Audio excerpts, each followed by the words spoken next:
ಇನ್ನೊಂದು ಬಿಡದಿ ವಿಷಯದಲ್ಲಿ ನಾಳೆ ನಮ್ಮ ಪಕ್ಷದ ವತಿಯಿಂದ ಪಾದಯಾತ್ರೆ ಇದೆಯಲ್ಲ, ಸನ್ಮಾನ್ಯ ಮುಖ್ಯಮಂತ್ರಿಗಳೇ, ನಿಮ್ಮ ಸಮಿತಿ ನೀವು ಇದ್ದೀರಪ್ಪ, ಕಾಂಗ್ರೆಸ್ನ ಸತ್ಯಶೋಧನಾ ಸಮಿತಿ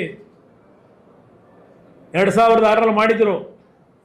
ಇದೇ ಮಲ್ಲಿಕಾರ್ಜುನ್ ಖರ್ಗೆ ಅವರು ಸತ್ಯಶೋಧನಾ ಸಮಿತಿಲಿ ಯಾರ್ಯಾರು ಅವ್ರು ನೋಡಿ ಫೋಟೋ ಹಾಕೊಂಡು ಪಾಪ ಡೈರೆಕ್ಷನ್ ಕೊಟ್ಟರು. ಮಲ್ಲಿಕಾರ್ಜುನ್ ಖರ್ಗೆ ಅವರು, ಸೋನಿಯಾ ಗಾಂಧಿ ಅವರು ಸತ್ಯಶೋಧನಾ ಸಮಿತಿ ಕಾಂಗ್ರೆಸ್ ಪ್ರದೇಶ ಕಮಿಟಿಯಿಂದ ಮಾಡಿದ್ರಲ್ಲ.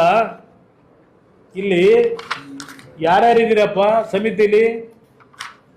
ಮುಖ್ಯಮಂತ್ರಿಗಳೇ, ಇಲ್ಲಿ ನೋಡಿ, ಸತ್ಯಶೋಧನಾ ಸಮಿತಿಯ ಸದಸ್ಯರುಗಳು ಕಾಗೋಡು ತಿಮ್ಮಪ್ಪ ಅಧ್ಯಕ್ಷರು, DK Shivakumar, BL Shankar, A Krishnappa, Ramalinga Reddy, HM Revanna, KJ George, ಸುದರ್ಶನ್ನು, Kodandaramaiah, 20 ಜನದ ಮಾಡವರ, 23 ಜನದ ಸಮಿತಿ 2006ರಲ್ಲಿ.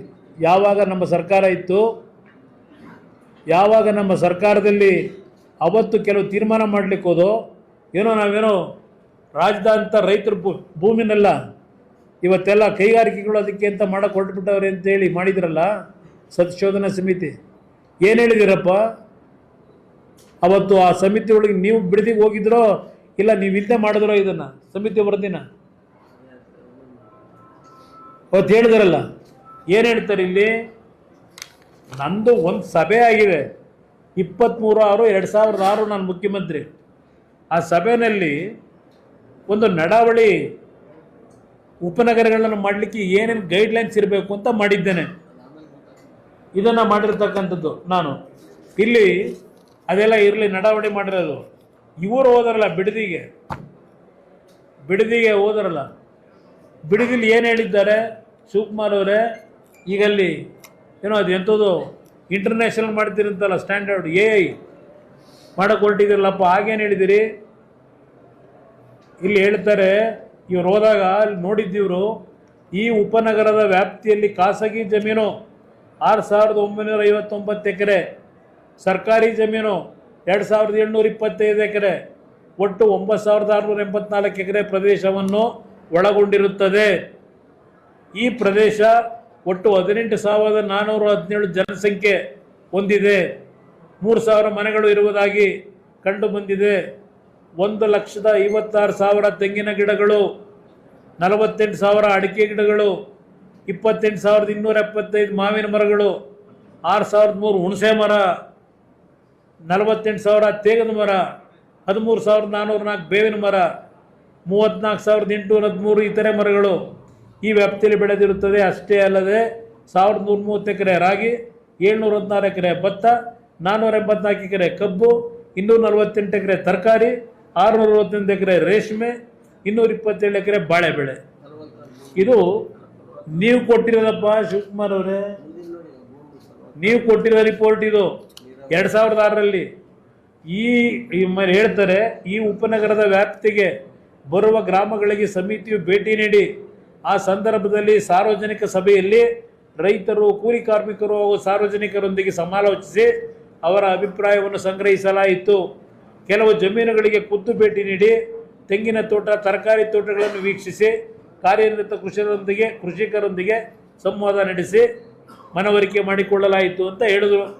ಈ ಉಪನಗರದ ವ್ಯಾಪ್ತಿಗೆ ಬರುವ ಇಡೀ ಪ್ರದೇಶ ಅತ್ಯಂತ ಫಲವತ್ತಾಗಿದ್ದು ನೀರಾವರಿ ಬೆಳೆ ಮತ್ತು 2 ಬೆಳೆಗಳನ್ನು ಬೆಳೆಯುವ ಪ್ರದೇಶವಾಗಿದ್ದು, ಜೊತೆಗೆ ಹೈನುಗಾರಿಕೆ, ಕುರಿ ಸಾಗಣೆ, ರೇಷ್ಮೆ ಹುಳು ಸಾಕಾಣಿಕೆ ವ್ಯಾಪಕ ಕಾರ್ಯಕ್ಷೇತ್ರವಾಗಿರುತ್ತದೆ. ಇದಲ್ಲದೆ ತೋಟಗಾರಿಕೆಯು ಸಾಕಷ್ಟು ಸಮೃದ್ಧವಾಗಿದ್ದು ಪಶು ಸಂಪತ್ತು ಮತ್ತು ಕುರಿ ಸಂಪತ್ತು ಕೂಡ ಸಾಕಷ್ಟಿರುತ್ತದೆ. ಈ ಪ್ರದೇಶವು ಬೆಂಗಳೂರು ಮಹಾನಗರ ಪಾಲಿಕೆ ವ್ಯಾಪ್ತಿಯಿಂದ ಕೇವಲ 25 ಕಿಲೋಮೀಟರ್ ದೂರದಲ್ಲಿದೆ. ಇದು ಶಿವಕುಮಾರ್ ಅವರು ಸದನ ಸಮಿತಿಯ ಮೆಂಬರ್ ಆಗಿ ಅವತ್ತು ನಮ್ಮ ತೀರ್ಮಾನಕ್ಕೆ ಕೊಟ್ಟಂಥ ಒಂದು ಸತ್ಯಶೋಧನಾ ಸಮಿತಿ ಶಿವಕುಮಾರ್ ಕೊಟ್ಟಿರೋದು. ಈಗ ಇವರು ಪಾಪ ಹೊರಟವ್ರ ದಿನ ಕುಮಾರಸ್ವಾಮಿ ಕೂಸನ್ನ ನಾವು ಇಂಪ್ಲಿಮೆಂಟ್ ಮಾಡೋಕ್ಕೆ ಹೊರಟಿದ್ದೀವಿ. ಕುಮಾರಸ್ವಾಮಿ ಕೂಸನ್ನ ಅವತ್ತು ನೈಸ್ ಹೇಳಿದ್ರು, ದೇವೇಗೌಡರು ಕೂಸು. ಹೌದಪ್ಪ, ದೇವೇಗೌಡರು ಕೂಸು, ಅದನ್ನು ಒಳ್ಳೆ ರೀತಿಯಲ್ಲಿ ಬೆಳೆಸಿ ಅಂತ ಹೇಳಿದ್ರು. ಜನಕ್ಕೆ ಉಪಯೋಗ ಆಗಂಗೆ ಮಾಡಿ ಅಂತ ಹೇಳೋದು. ದೇವೇಗೌಡರು ಹೇಳಿದ್ದು ಪಾಪದ ಕೆಲಸ ಮಾಡಿ ಲೂಟಿ ಹೊಡೀರಿ ಅಂತ ಹೇಳಿದ್ದಲ್ಲ. ಸಾರ್ವಜನಿಕರಿಗೆ ಒಳ್ಳೆ ರೀತಿಯಲ್ಲಿ ಒಂದಲ್ಲಿ ಆಕ್ಸಿಡೆಂಟ್ ಆಗಿ 12 ಜನ ಮಕ್ಕಳು ಸತ್ತರು ಅಂತ ಹೇಳಿ ಒಂದು ರಸ್ತೆ ಮಾಡಬೇಕು ಅಂತ ಮಾಡಿ ತೀರ್ಮಾನ. ಅದಕ್ಕೆ ಫ್ರೇಮ್ವರ್ಕ್ ಅಗ್ರಿಮೆಂಟ್ನೆಲ್ಲ ಉಲ್ಲಂಘನೆ ಮಾಡಿ ಯಾರ ನೈಸ್ ಕಂಪ್ನಿ ಮಾಲೀಕರಿಗೆ ಶೂ ಪಾಲಿಶ್ ಮಾಡ್ಕೊಂಡಿದ್ದೀರಿ. ಶೂ ಪಾಲಿಶ್ ಮಾಡ್ಕೊಂಡು ಜಯಚಂದ್ರ ಅವರು 2017ರಲ್ಲಿ ಕೊಡ್ತಾರೆ ವರದಿನ, ಏನೇನು ಲೂಟಿ ಆಗಿದೆ ಅಲ್ಲಿ ಅಂತೇಳಿ. ಯಾತಕ್ಕೆ ಸದನ ಸಮಿತಿ ಮಾಡಿದ್ರಿ? ಯಾವ ಪುರುಷಾರ್ಥಕ್ಕೆ? ಇದು ಕೇಳಲಿಕ್ಕೆ ಬಯಸ್ತೀನಿ ಸರ್ಕಾರಕ್ಕೆ. 136 ಸೀಟ್ ಕೊಟ್ಟವ್ರೆ, ಯಾತಕ್ಕೆ ಕೊಟ್ಟರು? ನಿಮಗೆ ದುಡ್ಡು ಹೊಡೀರಿ ಅಂತಲ, ಇಂಥ ದರೋಡೆಕೋರರಿಗೆ ರಕ್ಷಣೆ ಕೊಡಿ ಅಂತಲ ನಿಮಗೆ 136 ಸೀಟ್ ಕೊಟ್ಟಿರೋ ಜನ. ಅದೆಲ್ಲ ಹೇಳಲಿಕ್ಕೆ ಹೋದರೆ ಬೇಕಾದಷ್ಟಿದೆ ಇಲ್ಲಿ. ಆ ಫೈಟಿಂಗ್ ಕೊಟ್ಟಿರ್ತಕ್ಕಂಥ ಓದಬೇಕು ಅಂದ್ರೆ ಇಲ್ಲಿ ಏನು ಇಟ್ಕೊಂಡು ಏನು ಮಾಡ್ತಾ ಇದ್ದೀರಿ ಇಲ್ಲಿ ಸರ್ಕಾರದಲ್ಲಿ? ಸಾವಿರಾರು ಜನ ರೈತರು ಬೀದಿಗೆ ತಂದು ಹಾಕಿದ್ದೀರಿ. ಯಾವ KED ಬೋದು ಎಲ್ಲಪ್ಪ MP ಪಾಟೀಲ್ರೆ ನೋಡಿದಿರೇನ್ರಿ ಜಡ್ಜ್ಮೆಂಟ್ನ? ಬಿಡದಿ ಬಗ್ಗೆ ಕೂತಿದ್ರಲ್ಲ CM ಜೊತೆ ಮಾತಾಡೋಕ್ಕೆ. KED ಅವರು ಏನೇನು ಮಾಡಿಕೊಟ್ಟಿದ್ದೀರಿ ನೀವು? ಈಗ ನೀವು ಮಿನಿಸ್ಟ್ರು ತಾನೇ, ಇಂಡಸ್ಟ್ರಿ ಮಿನಿಸ್ಟ್ರು. KED ನಿಮ್ಮ ಸುಪರ್ದಲ್ಲಿದೆ. ನೈಸ್ ಮಾಲೀಕನ ಜೊತೆ ಏನು ನಿಮ್ಮ ಸಂಬಂಧ? ಯಾತಕ್ಕೆ ಹೋಗಿದ್ದೀರಿ ನೀವು ಕೋರ್ಟ್ಗೆ? ಒಂದು ಕಡೆ ಕರ್ನಾಟಕ ಸರ್ಕಾರದ್ದು ಲಾಯರ್ಗಳು ಅವ್ರು ಹೇಳ್ತಾರೆ ಲೂಟಿ ಆಗಿದೆ, ಇಲ್ಲಿ ಇಲ್ಲಿಗಲ್ ಆಗಿ ಫ್ರೇಮ್ವರ್ಕ್ ಅಗ್ರಿಮೆಂಟ್ನ ಉಲ್ಲಂಘನೆ ಮಾಡಿ 20,000 ಎಕರೆ ಭೂಮಿ ಹೊಡಿತಾ ಇದ್ದಾರೆ, ಯಾವುದೇ ರೀತಿಯ ಅಧಿಕಾರ ಇಲ್ಲದೆ ಇದ್ದರೂ ಟೋಲ್ ಕಲೆಕ್ಷನ್ ಮಾಡ್ತಾ ಇದ್ದಾರೆ. ಇದನ್ನು ಒಂದು ಕಡೆ ಸರ್ಕಾರದಿಂದ ಅರ್ಜಿ ಹಾಕ್ತೀರಿ, ಇನ್ನೊಂದು ಕಡೆ ರೈತರು ಭೂಮಿನ ಅಕ್ವಿಸಿಷನ್ ಮಾಡ್ಕೊಂಡು ನಮಗೆ ಕಾಂಪನ್ಸೇಷನ್ ಕೊಡೋಕ್ಕೆ ಕಾಲಮಿತಿ ಇಲ್ಲ, ಇಷ್ಟ ಬಂದಾಗ ನಾವು ಕೊಡ್ಬೋದು. ಇದನ್ನು ಇನ್ನೊಂದು ಕಡೆ ಹೇಳ್ತೀರಿ. ಏನಪ್ಪ ನೀವು ಮಾಡಿರೋ ಸಾಧನೆ MP ಪಾಟೀಲ್ರೆ? ಇದಕ್ಕೆ ನಿಮ್ಮ ಸರ್ಕಾರವಾ? ಇದಕ್ಕಿದ್ದೀರಾ ನೀವು ಸರ್ಕಾರನ? ಏನೋ ಕುಮಾರಸ್ವಾಮಿ ಕೂಸು. ಏನು ಮಾಡಿದ್ವಿ ಕುಮಾರಸ್ವಾಮಿ? ಏನು ಮಾಡಿದ್ದೀನಿ ಇಲ್ಲಿ ನಾನು? ಒಂದು ಪ್ರಾಜೆಕ್ಟನ್ನು ಮಾಡ್ತಕ್ಕಂಥ ಒಂದು ಪ್ರಪೋಸಲ್, ಹೌದು. ಆಮೇಲೆ ಎಲ್ಲಿ ನಿಂತಿದ್ದು? 20 ವರ್ಷದಿಂದ ಅದಿಲ್ಲ. ಈಗ ಅದಕ್ಕೆ ಈಗ ಇವನಿಗೆ 20,000 ಎಕರೆ ಕೊಟ್ಟು ಉದ್ಧಾರ ಮಾಡಿದ್ದಾಗಿದೆ. ಈಗ ಅಲ್ಲಿ 7,000 ಎಕರೆ ರೈತರ ಭೂಮಿನ ಲೂಟಿ ಮಾಡಿ ಟೌನ್ಶಿಪ್ ಹೆಸರಿನಲ್ಲಿ ಈಗ ಯಾರಿಗೆ ಮಾರಾಟ ಮಾಡೋಕೆ ಹೊರಟಿದ್ರಪ್ಪ? ಯಾರ ಹೆಸರಲ್ಲಿದೆ? ಇಲ್ಲಿ ನೈಸ್ ರೋಡಲ್ಲಿ ರೈತರ ಭೂಮಿ ಕಿತ್ರಿ ನೀವು ಬಿಲ್ಡಿಂಗ್ ಕಟ್ತಾ ಇದ್ದೀರಲ್ಲಪ್ಪ. ಇದು ಈ ಸರ್ಕಾರಕ್ಕೆ ಎಚ್ಚರಿಕೆ ಕೊಡ್ತಾ ಇದ್ದೀನಿ. ಇವತ್ತೇನು ಆದೇಶ ಇದೆ, ಈ ಆದೇಶದ ಪ್ರಕಾರ ಇನ್ನು ಎಷ್ಟು ದಿವಸ ಬೇಕು ಇಂಪ್ಲಿಮೆಂಟ್ ಮಾಡಲಿಕ್ಕೆ ನಿಮಗೆ? ಇವತ್ತು ಇನ್ನೂ ಅಲ್ಲೆಲ್ಲೋ ಮಂತ್ರಿಮಂಡಲ ರಚನೆ, ಅದೊಂದು ಹೊಡೆದಾಟ. ಇನ್ನು ಯಾರು ಮಂತ್ರಿ ಗೊತ್ತಿಲ್ಲ. ಈಗ ನಿಮ್ಮ ಇಲಾಖೆಯವರು ಕೊಡೋದು ಇದರಲ್ಲಿ ಕಾಲ ಕಳ್ಕೊಂಡು ಕೂತಿದ್ದೀರಿ, ಅಲ್ಲಿ ಲೂಟಿ ಹೊಡ್ಕೊಂಡು ಕೂತವ್ರೆ. ಅದರಿಂದ ಇವತ್ತು ಈ ಸರ್ಕಾರಕ್ಕೆ ಎಚ್ಚರಿಕೆ ಕೊಡ್ತಾ ಇದ್ದೇವೆ. ಈ ಸರ್ಕಾರ ಇನ್ನು ಎಷ್ಟು ದಿವಸದಲ್ಲಿ ಈ ಸುಪ್ರೀಂ ಕೋರ್ಟ್ ಆದೇಶನ ಪಾಲನೆ ಮಾಡ್ತೀರಿ? ಕೃಷ್ಣ ಬೈರೇಗೌಡ್ರೆ, ಅದು ಎಂಥದ್ದು? ನನ್ನ ಲ್ಯಾಂಡು 85ರಲ್ಲಿ ಖರೀದಿ ಮಾಡಿದ ಲ್ಯಾಂಡು. SIT ರಚನೆ ಕೃಷ್ಣ ಬೈರೇಗೌಡ್ರದ್ದು. ಇದಕ್ಕೇನು ಮಾಡ್ತೀರಪ್ಪ? 20,000 ಎಕರೆಗೆ ಒಂದೊಂದು ಎಕರೆ ಅಲ್ಲೇ ಬರೀತಾರಲ್ಲಿ 7 ಕೋಟಿ 8 ಕೋಟಿಗೆ ಹೋಗುತ್ತೆ ಅಂತ ಹೇಳಿ. ಆಗ ಕೊಂಡ್ಕೊಂಡಾಗ ಇದನ್ನು 10 ಲಕ್ಷ 12 ಲಕ್ಷಕ್ಕೆ ತಗೊಂಡ್ರಲ್ಲ, ಅದು ದುಡ್ಡು ಕೊಟ್ಟಿಲ್ಲ ಇನ್ನು. ಅದರಿಂದ ಇವತ್ತು ಯಾವೊಂದು ಡಿವಿಷನಲ್ ಬೆಂಚ್ನಲ್ಲಿ ತೀರ್ಪು ಕೊಟ್ಟಿದ್ದಾರೆ, ಈ ಸರ್ಕಾರಕ್ಕೆ ಒಂದು ಗಡುವು ಕೊಡ್ತಾ ಇದ್ದೇವೆ. ತಕ್ಷಣ ಈ ಒಂದು ವಿಷಯದಲ್ಲಿ ಇವತ್ತು ಆಗಲೇ ಬೆಂಗಳೂರು ಮೈಸೂರು ರಸ್ತೆ ಆಗೋಗಿದೆ. ಈಗ ನಿಮ್ಮ ನೈಸ್ನ ಅವಶ್ಯಕತೆ ಇಲ್ಲ. ಈಗ ಮೊದಲು ಈ ಸರ್ಕಾರ ಯಾವಾಗ ಸಾರ್ವಜನಿಕರಿಂದ ಟೋಲ್ನ ದರೋಡೆ ಮಾಡ್ತಾ ಇದ್ದಾರೆ ಅದನ್ನು ನಿಲ್ಲಿಸ್ತಕ್ಕಂಥದ್ದಕ್ಕೆ ತೀರ್ಮಾನ ತೆಗೆದುಕೊಂಡಿರಿ. 1 ವಾರ 10 ದಿವಸದ ಗಡುವು ಕೊಡ್ತೀವಿ. ಇದನ್ನು ವಿಧಾನಸಭೆಯಲ್ಲೂ ಬಹುಶಃ ನಮ್ಮ 2 ಪಕ್ಷಗಳ ನಾಯಕರುಗಳು ಚರ್ಚೆ ಮಾಡಲಿಕ್ಕೆ ಮನವಿ ಮಾಡಿದ್ದೇನೆ. ಈ ಸಬ್ಜೆಕ್ಟನ್ನು ರೈಸ್ ಮಾಡಬೇಕು ಅಂತ ಹೇಳಿ. ಬಿಡದಿ ಮತ್ತು ಇದು ಎರಡು ಈಕ್ವಲ್ ಆಗೇ ಇದೆ. ಇದು ಅಲ್ಲಿ 5 ಟೌನ್ಶಿಪ್ ಮಾಡ್ತೀನಿ ಅಂತೇಳಿ ಲೂಟಿ ಮಾಡಿದ್ರಿ. ಈಗ ಬಿಡದಿ ಆದರೆ ಟೌನ್ಶಿಪ್ ಮಾಡೋಕ್ಕೆ ಹೊರಟಿದ್ರಿ. ನೀವೇ ಕೊಟ್ಟಿದ್ದೀರಿ ಸತೀಶ್ ಸಮಿತಿ, ಫಲವತ್ತಾದ ಭೂಮಿ. ನಾನು ವಿಧಾನಸಭೆಯಲ್ಲಿ ಕಮಿಟ್ ಆದೆ. ಆಯ್ತಪ್ಪ, ಬಿಡದಿನಲ್ಲಿ ನಾನು ಮಾಡೋದನ್ನು ನಿಲ್ಲಿಸ್ತೀನಿ ಅಂತ ಹೇಳಾಯಿತು. ಆಮೇಲೆ ಬಂದವ್ರು 20 ವರ್ಷ ಏನೇನು ಮಾಡ್ಕೊಂಡಿದ್ರು ನನಗೆ ಸಂಬಂಧ ಇಲ್ಲ. ಈಗ ಪ್ರಿಲಿಮಿನರಿ ನೋಟಿಫಿಕೇಶನ್ನು ಅಲ್ಲಿ ಬರೆದಿದ್ದಾರೆ ಸಂಶೋಧನಾ ಸಮಿತಿಯಲ್ಲಿ, ಯಾವುದೇ ರೀತಿಯಲ್ಲಿ ಭೂಮಿ ಪಡೆಯತಕ್ಕಂಥ ಅಧಿಸೂಚನೆ ಹೊರಡಿಸ್ಲಿಲ್ಲ ಅಂತ ಬರ್ಕೊಂಡಿದ್ದೀರಿ ನೀವೇ. ಈಗ ಮಾಡಿದ್ರೆ ನೀವು ಪ್ರಿಲಿಮಿನರಿ ನೋಟಿಫಿಕೇಶನ್ನ ಫೈನಲ್ ನೋಟಿಫಿಕೇಶನ್ ಮಾಡ್ಕೊಂಡು ಹೊರಟಿದ್ದೀವಿ, ಹೆದರಿಸ್ತೀರ ಅಲ್ಲಿ. ಇಲ್ಲಿ ಯಾವ ರೀತಿ ಆ ನೈಸ್ ಕಂಪ್ನಿಗೆ ಭೂಮಿ ಕೊಡೋದಕ್ಕೆ ಅಮಾಯಕ ರೈತರನ್ನ ಹೆದರಿಸಿ ಭೂಮಿ ವಸೂಲಿ ಮಾಡಿದ್ರಿ, ಅವ್ರನ್ನೆಲ್ಲ ಒಕ್ಲೆಬ್ಸಿದ್ದೀರಿ. ಅದೇ ಕೆಲಸ ಅಲ್ಲಿ ಮಾಡಕ್ಕೆ ಹೊರಟಿದ್ದೀರಿ. ಈಗ ಮೊನ್ನೆ ಯಾರೋ ಪಾಪ ಹೆಣ್ಮಗಳು ಅರ್ಜಿ ಹಾಕಿದ್ರೆ ಕೋರ್ಟಿಗೆ, ಮನೆಗೆ ಹೋಗಿ ಎದುರಿಸ್ತಾರೆ ರಾತ್ರಿ, ಯಾವ ಇದ್ರ ಮೇಲೆ ಅರ್ಜಿ ಹಾಕಿದೆ ವಾಪಸ್ ತಗೋ ಅಂತ ಹೇಳಿ. ಇದು ಅಲ್ಲಿ ನಡೀತಾ ಇದೆ. ಎರಡು ನೈಸು ಇದು ಎರಡು ಒಂದೇ ನಾಣಿಗೆ ಎರಡು ಮುಖ ಇಟ್ಕೊಂಡು ಹೊರಟಿದ್ದೀರಿ.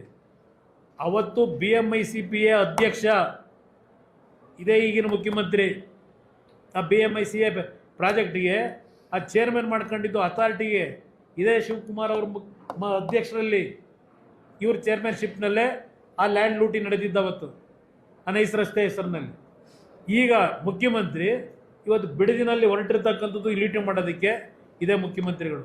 ಅದರಿಂದಲೇ ಪಾಪ ಈ ಹುಡುಗರುಗಳಿಗೇನೋ ತೋರಿಸಿರ್ಬೇಕು, ನಮ್ಮ ಹುಡುಗರು ಇದೇನೋ ತೋರಿಸ್ತಾವ್ರು ನಿಮಗೆಲ್ಲ ಏನು ನಡೀತಿದೆ ಅಂತ. ಕೋರ್ಟ್ನಲ್ಲಿ ಆದೇಶಗಳೇನು ಬಂದವೆ ಆ ಆದೇಶದ್ದೇ ಅವ್ರು ಹೇಳಿದ್ರು, ಅಕ್ರಮ ಟೋಲ್ ಲೂಟಿಗೆ ಸಹಕರಿಸುತ್ತಿರುವ ಫೊರೆನ್ಸಿಕ್ ಆಡಿಟ್ ಆಗಬೇಕು ಅಂತೇಳಿ ರಿಪೋರ್ಟ್ ಕೊಟ್ಟೇವೆ, ತೀರ್ಪು ಕೊಟ್ಟಿದ್ದಾರೆ. ಅಲ್ಲಿ ಫೊರೆನ್ಸಿಕ್ ರಿಪೋರ್ಟ್ ತನಿಖೆ ಮಾಡಿ ಅಂತೇಳಿ ಅದನ್ನು ಬಹುಶಃ ತೋರಿಸ್ತಾ ಇದ್ದಾರೆ.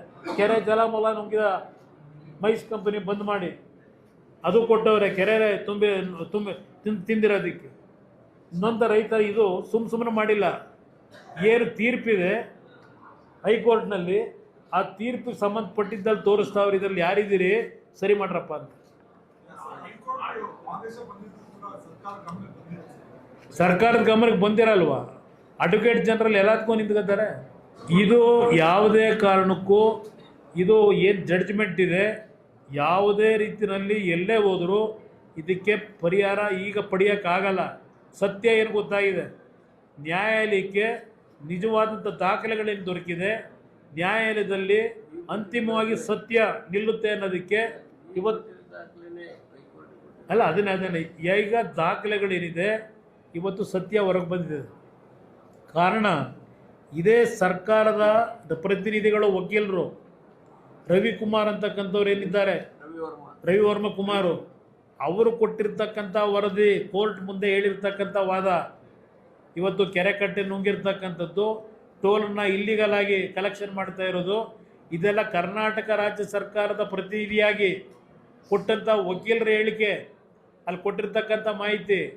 ಇನ್ನೊಂದು ಕಡೆ KADB ಅವರು ನಮಗೆ ಯಾವ ಲ್ಯಾಂಡ್ ಬೇಕಾದರೂ ಅಕ್ವೈರ್ ಮಾಡ್ಬೋದು, ಕಾಂಪನ್ಸೇಷನ್ನ ನಾವು ಎಷ್ಟು ದಿವಸ ಬೇಕಾದರೂ ತಡೆ ಹಿಡಿದು ಕೊಡ್ಬೋದು, ಇಂಥ ದಿವಸಲೇ ಕೊಡಬೇಕು ಅಂತಕ್ಕಂಥದ್ದಕ್ಕೆ ನಮ್ಮಲ್ಲಿ ಯಾವುದೇ ರೀತಿಯಲ್ಲಿ ಕಾನೂನಿಲ್ಲ. ನಾವು ಕೊಟ್ಟ ದಿವಸ ತಗೋಬೇಕು, ಅವರು ಕೊಡದೇನೂ ಮಾಡ್ಬೋದು. ಇದೆಲ್ಲ ಅವ್ರು ಕೊಟ್ಟವ್ರೆ, ಆ ಲಾಯರು KADB ಲಾಯರು. ನಮ್ಮ ಹೋರಾಟ ನಾವು ನಾಡಿನ ರೈತರಿರ್ಬೋದು, ಅಲ್ಲಿ ಓಡಾಡ್ತಕ್ಕಂಥ ಜನರಿಗೆ ಇವತ್ತು ತಿಳುವಳಿಕೆ ಮೂಡಿಸಿ, ಯಾವುದೇ ಕಾರಣಕ್ಕೂ ಸರ್ಕಾರ ತೀರ್ಮಾನ ತಗೊಳ್ಳದೇ ಇದ್ದರೆ ನಾವು ನಮ್ಮ ಕೆಲಸ ಏನು ಮಾಡಬೇಕು, ಆ ಟೋಲನ್ನು ನಿಲ್ಲಿಸ್ತಕ್ಕಂಥದ್ದಕ್ಕೆ ಆ ಹೋರಾಟ ಪ್ರಾರಂಭ ಮಾಡ್ತೀವಿ. ಹೇಳಿದ ಅನುಮಾನನೂ ಕೊಟ್ಟಿದ್ದಾರೆ. ಈಗ ಆಡಿಟ್ನ ನಡೆಸಬೇಕಾದ್ದೆಲ್ಲ ಜಯಚಂದ್ರ ಅವರು ಇದ್ದಾರಲ್ಲ, ಅವ್ರು ಕೊಟ್ಟಿರೋ ರಿಪೋರ್ಟ್ ಇದೆಯಲ್ಲ, ಅವ್ರು ಆಗಲೇ ಇದೆಲ್ಲ ಬರೆದವ್ರೆ, 400 ಪೇಜೋ 500 ಪೇಜೋ ಬರೆದವ್ರೆ. ಆದರೂ ಸಹ ಸರ್ಕಾರ ಯಾತಕ್ಕೆ ಇಲ್ಲಿವರೆಗೆ ಆ ಸದನ ಸಮಿತಿ ರಿಪೋರ್ಟನ್ನು ಇನ್ನೂ ಹಾಗೆ ಇಟ್ಕೊಂಡು ಕೂತಿದ್ದೀರಿ? ಈ ಸರ್ಕಾರದಲ್ಲಿ ಯಾವುದೋ ನಿಮ್ಮ ಅದೆಂಥದಪ್ಪ ಕಾಂತರಾಜು ವರದಿ, ಸಿದ್ದರಾಮಯ್ಯರ ಪಾಪ ಹೋದರು, ಕಾಂತರಾಜು ವರದಿ ಕುಮಾರಸ್ವಾಮಿ ಹೇಳಲಿಲ್ಲ ಇಂಪ್ಲಿಮೆಂಟ್ ಮಾಡಲಿಲ್ಲ ಅಂದರು. ಅದಕ್ಕೆ ಎಷ್ಟು ಕೋಟಿ ಖರ್ಚು ಮಾಡಿದ್ರಿ? ಇವತ್ತವರೆಗೆ ಆ ರಿಪೋರ್ಟ್ ಎಲ್ಲೋಯ್ತು? ಕಸದ ಬುಟ್ಟಿಗೆ ಹಾಕೊಂಡು ಕೂತಿದ್ದೀರಿ. ಈಗ ಜಯಪ್ರಕಾಶ್ ಹೆಗಡೆದು ಕಾಂತರಾಜು ವರದಿ ಏನು ಮಾಡ್ಕೊಂಡು ಕೂತವ್ರೆ? ಇವತ್ತು ಕೆಂಪಣ್ಣನ ವರದಿ ಏನಾಯಿತು? ಅದೆಂಥದ್ದು ರೀಡು, ಆ ವರದಿ ಎಲ್ಲೋಯ್ತು? ಬರೀ ಸಮಿತಿ ಮಾಡಿ ಅದಕ್ಕೆ ಏನೊಂದು ಇದಾಗ್ಬಿಡೋದ? ಇಲ್ಲಿ ನಾನು ಮೊದಲು ಈ ಸರ್ಕಾರಕ್ಕೆ ಏನಾದರೂ ಇವತ್ತೇನೋ ಹೇಳಿದ್ರಲ್ಲ, 1 ರೂಪಾಯಿ ಲಂಚ ಹೊಡೆಯೋಕ್ಕೆ ಬಿಡಲ್ಲ ಅಂತ ಹೇಳಿದ್ರಲ್ಲ, ಅದರಿಂದ ಇಲ್ಲಿ ನಡೆದಿರ್ತಕ್ಕಂಥ ಲಕ್ಷಾಂತರ ಕೋಟಿ ಇವತ್ತು ಭೂಮಿ ಬೆಲೆ ಅದು ಇವತ್ತು ಅವರ ಹ್ಯಾಂಡಲ್ ಇಟ್ಕೊಂಡಿರ್ತಕ್ಕಂಥದ್ದು ಸರ್ಕಾರ KDB ಅವರು ಬರ್ಕೊಟ್ಟವರಲ್ಲ ಚಿನ್ನದ ತಟ್ಟೆಲಿಟ್ಟು ಮೊದಲು ಅದನ್ನು ಸ್ಕ್ರ್ಯಾಪ್ ಮಾಡಿ ಆ ಭೂಮಿ ಎಲ್ಲ ವಶಪಡಿಸ್ಕೊಳ್ಳಿ. ಅದನ್ನು ಕೊಂಡ್ಕೊಳ್ಳೋಕೆ ಯಾರು ಹೊರಟವ್ರೀಗ ಕಂಪ್ನಿನ? ಏನು ನಡೀತಾ ಇದೆ ಒಳಗೆ? ಯಾರಿದ್ದಾರೆ ಹಿಂದ್ಗಡೆ? ಹೇಳ್ತಾರಾ ಮುಖ್ಯಮಂತ್ರಿ ಏನೇನು ನಡೆಸ್ತಾ ಇದ್ದಾರೆ? ಎಷ್ಟು ದಿವಸ ಬೇಕು ಇವರಿಗೆ? ಅಲ್ಲೆಲ್ಲ ಹೋಗಿ ಯಾಕ್ರಿ ಸಾಲ ತಗೋತೀರಿ? 12,000 ಕೋಟಿ ಬಿಡದಿ ಟೌನ್ಶಿಪ್ಗಂತೆ, ಇಲ್ಲೆಲ್ಲೋ ಬೆಂಗಳೂರಿನ ಸುರಂಗ ಮಾರ್ಗ ತೋಡೋಕ್ಕೆ 23,000 ಕೋಟಿ ಸಾಲವಂತೆ ಪೆರಿಫೆರಿಯಲ್ ರಿಂಗ್ ರೋಡಿಗೆ. ಇದಕ್ಕೆ ಸಾಲ ಯಾಕೆ ಮಾಡ್ತೀರಿ? ಜನಗಳ ಮೇಲೆ ಸಾಲದ ಹೊರೆ ಯಾಕೆ ಹೊರಿಸ್ತೀರಿ? ಇಲ್ಲಿ ಲೂಟಿ ಹೊಡ್ಕೊಂಡು ಇದೆಯಲ್ಲ ಇಲ್ಲಿ ಭೂಮಿ, ಮೊದಲು ವಾಪಸ್ ತಗೊಳ್ಳಿ. ಸಾಲ ಮಾಡಬೇಕಾಗಿಲ್ಲ ನೀವು ಸರ್ಕಾರ ನಡೆಸೋದಕ್ಕೆ. ಸ್ವೇಚ್ಛಾಚಾರವಾಗಿ ರೈತರ ಭೂಮಿನ ಅಕ್ವೈರ್ ಮಾಡಿ ಇವತ್ತು ಆ ಕಂಪ್ನಿಗೆ ಲೂಟಿ ಹೊಡೆಯಲಿಕ್ಕೆ ಮಾಡಿಕೊಟ್ಟಿದ್ದೀರಿ. ಇನ್ನು ಎಷ್ಟು ದಿವಸ ಬೇಕು ನಿಮಗೆ? ಅದರಿಂದ ಇವತ್ತು ಅತ್ಯಂತ ನೋವಿನಿಂದ ಆಕ್ರೋಶದಲ್ಲೇ ಈ ರಾಜ್ಯದಲ್ಲಿ ನಡೀತಿರ್ತಕ್ಕಂಥ ಈ ಒಂದು ಲೂಟಿ ಇದೆಯಲ್ಲ, ಕೈ ಜೋಡಿಸಿ ನಾಡಿನ ಜನತೆಗೆ ಮನವಿ ಮಾಡ್ತೇನೆ. ಜನತಾದಳ ಈ ರಾಜ್ಯದಲ್ಲಿ ನಮ್ಮ ಹೋರಾಟ ಪ್ರಾಮಾಣಿಕವಾಗಿ ಮಾಡಿದ್ದೇವೆ, ಆದರೆ ನಮಗೆ ಸಂಪೂರ್ಣವಾದ ಬಹುಮತ ಕೊಡಲಿಲ್ಲ. ಕೊಟ್ಟಿದ್ರೆ ಇವತ್ತು ಯಾವತ್ತೋ ಇವೆಲ್ಲ ಇಂಥದಕ್ಕೆಲ್ಲ ತಡೆ ಆಗ್ತಾ ಇದ್ವು. ಯಾವ ಸರ್ಕಾರ ಇದ್ದಾಗ ಒಂದು ನಿಮಿಷ ಕೋಯಲೇಷನ್ ಗೌರ್ಮೆಂಟ್ ನಾನು 18 ತಿಂಗಳಿದ್ದೆ. ಆ 18 ತಿಂಗಳಲ್ಲಿ ನಾನು ತೆಗೆದುಕೊಳ್ತಕ್ಕಂಥ ನಿರ್ಧಾರಕ್ಕೆ ಕೋಆಪ್ರೇಷನ್ ಸಿಗದೇ ಇದ್ರೆ ಏನು ಮಾಡ್ಬೇಕು? ನಾನು 38 ಜನ ಇದ್ದರು ನನ್ನ ಜೊತೆ MLAಗಳು. ಕ್ಯಾಬಿನೆಟ್ಟಲ್ಲಿ ತೀರ್ಮಾನ ತಗೊಳ್ಳೋಕೆ ಹೊರಟಾಗ ಏನಾಯಿತು ಅನ್ನೋದು ಪತ್ರಿಕೆಯಲ್ಲಿ ಬರೆದಿದೆ. ನನಗೆ ಸಹಕಾರ ಸಿಗಲಿಲ್ಲ. ನಮಗೆ ಸಂಪೂರ್ಣ ಬಹುಮತ ಅದಕ್ಕೆ ಹೇಳಿದ್ದು. ಇದ್ದಿದ್ರೆ ಯಾವತ್ತೂ ಇದಕ್ಕೆಲ್ಲ ಅಂತಿಮ ತೆರೆ ಎಳಿತಾ ಇದ್ದು ಇಂಥ ಅಕ್ರಮಗಳಿಗೆ. ಇದು ಬಂದಿದ್ದ ಸಮಸ್ಯೆಗಳು. ಆಮೇಲೆ ದೇವೇಗೌಡರ ಕಾಲದಲ್ಲಿ ಈ ರೀತಿ 10 ರೂಪಾಯಿಗೆ ಇಲ್ಲ ಫ್ರೀ ಲ್ಯಾಂಡ್ ಕೊಡ್ತೀವಿ ಅಂತ ಹೇಳಲಿಲ್ಲ ಅದರಲ್ಲಿ. ಆಮೇಲೆ ಬದಲಾವಣೆ ಮಾಡ್ಕೊಂಡ್ರು ಮುಂದೆ ಬಂದ ಸರ್ಕಾರ. ಈ ವಿಷಯಗಳು ನಮಗೆ ಬರಬೇಕಾದ್ರೆ 2002 ದೇವೇಗೌಡರು ಪಾರ್ಲಿಮೆಂಟಿಗೆ ಉಪಚುನಾವಣೆಯಲ್ಲಿ ಗೆದ್ದರು, ಇದೇ ಕನಕಪುರದಲ್ಲಿ. ಆಗ ಅಲ್ಲಿಯ ರೈತರು ಬಂದು ಏನೇನು ಆಗ್ತಿದೆ ಅಂತಕ್ಕಂಥದ್ದನ್ನು ಅವ್ರ ಗಮನಕ್ಕೆ ತಂದಾಗ ಅಲ್ಲಿಂದ ಅವ್ರ ಹೋರಾಟ ಪ್ರಾರಂಭ ಆಯಿತು ಈ ನೈಸ್ನ ವಿರುದ್ಧ. ಯಾವುದೇ ಒಂದು ವೈಯಕ್ತಿಕವಾದ ಹೋರಾಟ ಅಲ್ಲ ಅದು, ಇಲ್ಲ ಯಾವುದೋ ಅಪೇಕ್ಷೆ ಪಟ್ಕೊಂಡು ಮಾಡಿದ್ದಲ್ಲ. ಅದಕ್ಕೆ ಸಾಲ ಸೋಲ ಮಾಡಿ ದೇವೇಗೌಡರು ಯಾವ ರೀತಿ ಈ ನ್ಯಾಯಾಲಯದಲ್ಲಿ ಹೋರಾಟ ಮಾಡಲಿಕ್ಕೆ ವಕೀಲರುಗಳಿಗೆ ಇವತ್ತು ಅಪಾಯಿಂಟ್ ಮಾಡ್ಕೊಂಡು ಕೆಲಸ ಮಾಡಿದ್ದಾರೆ, ಅದು ನಮಗೆ ಗೊತ್ತದ್ರ ಕಷ್ಟ ಏನು ಅಂತ. ನಾನು ಇವತ್ತಿಂದಲೇ ಕಟ್ಟಬೇಡಿ ಅಂತ ಹೇಳ್ತೀನಿ ಜನತೆಗೆ. ಕೈ ಜೋಡಿಸಿ ಬೆಂಗಳೂರಿನ ನಾಗರಿಕರಿಗೆ ಮನವಿ ಮಾಡ್ತೀನಿ.